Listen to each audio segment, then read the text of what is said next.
Aujourd'hui, je vais vous expliquer comment est-ce qu'il est possible de résoudre un système de statique des forces à l'aide d'une règle et d'une équerre. On appelle ça aussi la résolution graphique.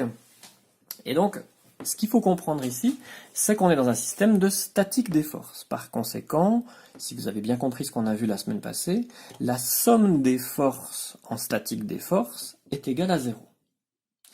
Autrement dit, toutes les forces qui interagissent sur cette boule vont être égales à 0 si le système est en équilibre. Et c'est ce qu'on nous dit ici, on est en statique. Une des forces la plus simple à dessiner, c'est la force de pesanteur. Par contre, ici, il faudrait savoir quelle est la longueur de cette force de pesanteur. Et pour cela, on nous dit déjà que la masse vaut 2 kg et qu'on va utiliser une échelle. Et que cette échelle, c'est que 1 newton vaut 2 mm. Ce qu'on a vu la semaine passée, c'est qu'il existe un lien entre la masse, qui ici vaut 2 kg, et la force de pesanteur. La force de pesanteur, c'est la masse multipliée par la constante de gravité. La constante de gravité vaut 9,81, mais pour simplifier nos calculs, on utilisera 10. Donc la force de pesanteur vaut la masse 2 kg fois 10, c'est-à-dire 20 newtons. Il faut donc que je dessine ici une force de pesanteur de 20 newtons. C'est donc une flèche qui va aller dans le sens du bas de la page et qui mesure 20 newtons. Mais 20 newtons, il nous faut une échelle pour le transformer et on nous dit qu'un newton vaut 2 mm. Donc si je transforme 20 newtons en millimètres, si chaque newton vaut 2 mm, alors 20 newtons correspond à 40 mm. Autrement dit, 4 cm. Je peux donc dessiner une flèche depuis le centre de gravité de ma boule qui va en direction du bas de la page et qui mesure précisément 4 cm. J'indique le sens de ce vecteur, je nomme ce vecteur et je donne sa valeur. Maintenant, ce que je sais aussi par rapport aux exercices qu'on a fait la semaine passée, c'est que si un objet est en contact avec une surface, cette surface réagit. Elle réagit comment? Elle réagit perpendiculairement à la surface et repousse l'objet. Par conséquent, j'ai ici une flèche, un vecteur, qui est la force de réaction, mais dont je ne connais pas la longueur, puisque rien ne m'indique quelle est la valeur de la force de réaction.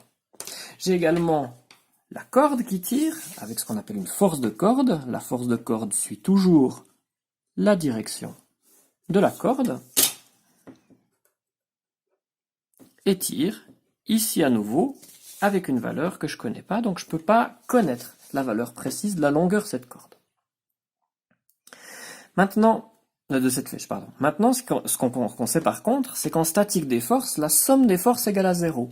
Et par conséquent, la flèche rouge plus la flèche verte, plus la flèche bleue, vont nous ramener la somme des forces à 0. Autrement dit, au point d'origine d'où est partie la première flèche. La première flèche, c'est notre flèche rouge. Et à partir de cette flèche rouge, on va dessiner la flèche bleue. Et à la fin de la flèche bleue, il va falloir dessiner la flèche verte pour revenir au point de départ, qui était celui-ci. Et donc pour cela, je vais utiliser la règle et mon équerre pour venir faire une translation de ma flèche bleue au bout de ma flèche rouge. Et donc, j'ai plus qu'à prendre ma flèche bleue, l'amener au bout de ma flèche rouge et tirer un trait dont je ne connais pas la fin. Mais comme on sait que la somme des forces est égale à 0, je peux aussi reprendre ma flèche verte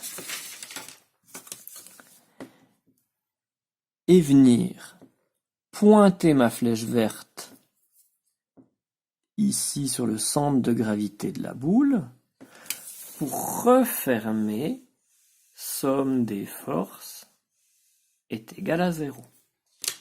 Et donc je me retrouverai avec un système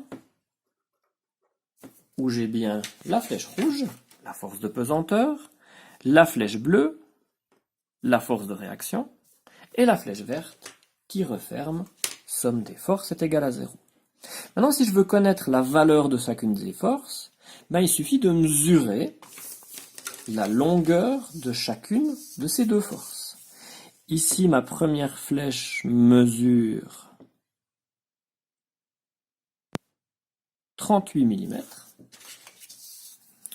Je peux donc dire que la force de réaction vaut 38 mm. Et puis je fais la même chose pour la force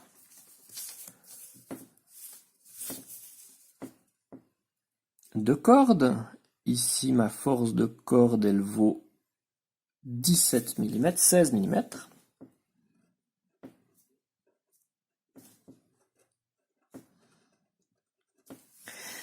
Et comme je sais qu'un newton c'est 2 mm, ça veut dire que tous les 2 mm valent 1 newton, il suffit que je divise cette valeur par 2 pour obtenir la valeur de la force en newton. Et donc ici, 38 divisé par 2, ça fait 19 newtons. Tandis que 16 divisé par 2, ça fait 8 newtons. Qu'est-ce que j'en déduis?